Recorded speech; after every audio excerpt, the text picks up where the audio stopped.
Hello, my name is Audrey Vargas. I'm in the San Francisco Bay Area, and I'm really excited to talk to you about mindset today.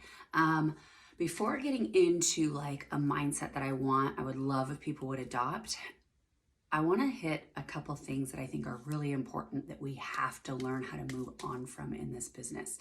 Because yes, positive, optimistic, peace, calm, whatever the mindset is that you are focusing on achieving or working from, they're all great, but I think a big thing that can derail any of us, no matter what our goals are, no matter how big and how small, when we're talking about small business, and I come from a small business background. I owned a spa in San Francisco the last 12 years. I've always been helping people, other entrepreneurs run their small businesses, is the cliche, don't sweat the small stuff, because that is death of a thousand cuts. If we get really hung up on maybe tech issues, we'll use that as an example, and spin and get so upset, that upsetness, that annoyance, that frustration, that feeds that little seed of doubt in the back of our mind. I knew I couldn't do this. I can't work under these circumstances. I knew this would never work out. It feeds that seed of doubt that's growing. And we want that seed of doubt to be shrinking as we grow with Beautycounter, not growing. It's there for all of us. It's there for all of us. Even crazies like me that love Beautycounter, eat, sleep, and drink Beautycounter. I'm so thankful. It's changed my life. It's allowed me to it's now my full-time job. It didn't start that way. There's still times where it's like, can I do this? Am I going to have to get a real job? Am I going to do this forever? But when I catch myself in those moments, to give some perspective, even our worst issues that we might encounter, which what are they? Think of them, maybe out loud wherever you are. Maybe a client that gets the wrong color. Oh, annoying, right? They didn't color match right. Maybe they got a product that wasn't really great for their skin because they didn't talk to you before, and they ordered something for oily skin, but they actually have dry skin because they heard you say it was great, right? There's room for clients to make mistakes, or us to make mistakes with clients. Maybe it's a person that you were sure was going to have a pop-up and she said no, right? There's reasons to be bummed out in this business. Maybe that order didn't attach to your pop-up the way you thought it was going to, and that made a difference in prizes, right? There are things that can be disappointing in any small business. It's life. But when we take a step back, our challenges, they're not that hard. They're not that challenging in the big scheme of life. I mean, I am thanking my lucky stars almost every day that this is what I get to do as a career, because I had the brick and mortar. I had the angry clients right there in my face that so we did a lot of waxing. The amount of people that like accidentally got a Brazilian because they didn't communicate and they wanted a regular bikini wax. Oh my God, goodness gracious. They were traumatized for life. The amount of clients that are dissatisfied with missed expectations, it's not personal. It's not your fault, but it's just life, right? And that these disappointments, like whatever your day job is, I'm sure you're thinking, yeah, I have friends that are teachers, I have friends that are doctors, I have friends that are attorneys, artists, graphic designers, interior designers. All of us, our worst day in our day job, you don't even touch the worst day of Beautycounter. Beautycounter doesn't even touch that, right? And so to kind of keep perspective, some of us, this is our full-time job. Some of this is our passion project, or our jobby, we like to say. Because, there is a saying that if we treat this like a job, it'll pay us like a job. If we treat it like a hobby, it'll pay like a hobby. Which is kind of true, except I also tell people that want to treat this like a hobby, there's not very many hobbies I know of that actually pay us.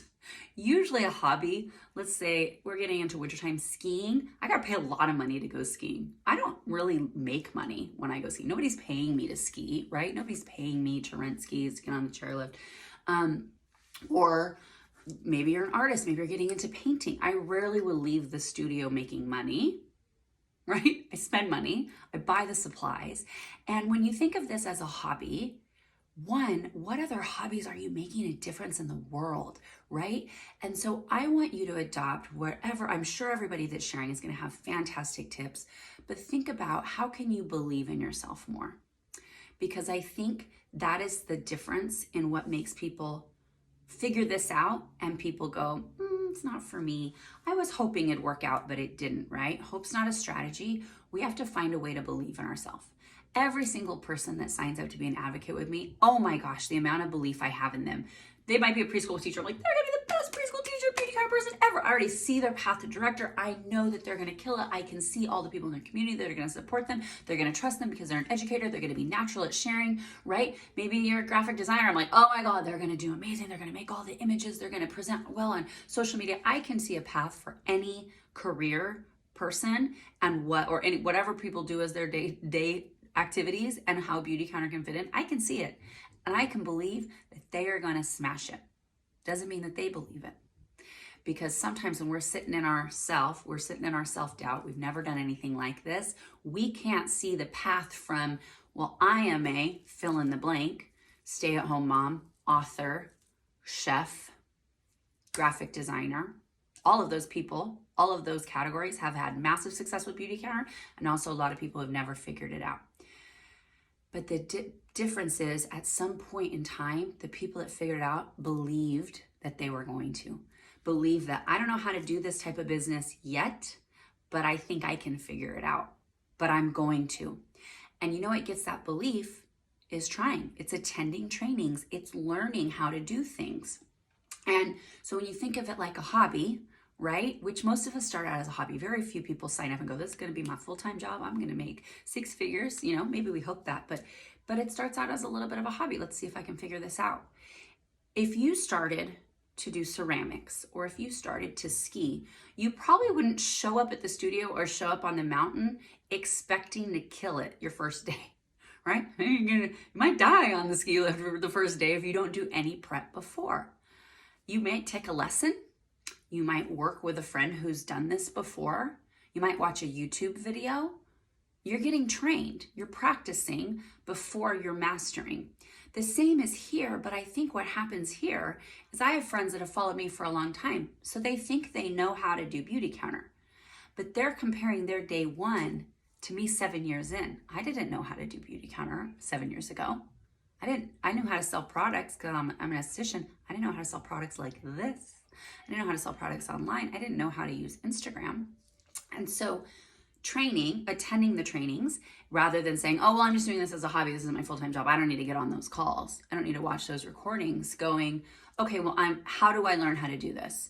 Do I talk with my mentor? Do I watch a training? Do I go to Lead? Whatever, right? Wherever you can find information, that's going to build your confidence. What you get trained on, you then go out and attempt to do. Maybe you fall down a couple times.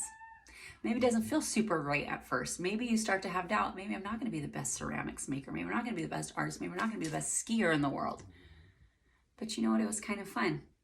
And it felt good to challenge myself. And I believe I might do better next time if I try it again. So believing that you can learn, believing that you can make a difference. Because also, yes, that you got to believe in yourself if you want to make some money with Beauty Counter. But most of us didn't start out here just to make some money, did we? We started out here because we wanted to make a difference. We wanted to be part of this company that was doing good, that was doing the right thing in the world, that was educating, that was advocating. We wanted to be part of that change, right? Well, if you count yourself out before you put yourself in, you're not being part of that change. You gotta dabble a little bit. You gotta get out there. And maybe you go big, maybe you go small, but that's what's making a difference in this movement. That's what's opening more eyes so that when they're in the ballot box, they're going, hey, my friend, she shared about the need for safer ingredients with me. Yes, I do need to vote on this legislation, whatever it is, right? You have to believe that you're part of the right company. You have to believe in your ability to learn to whatever capacity you want to. And believe that you're doing the right thing. You're on the right side of history. And you probably had that belief at one point in time because you signed up. You're here.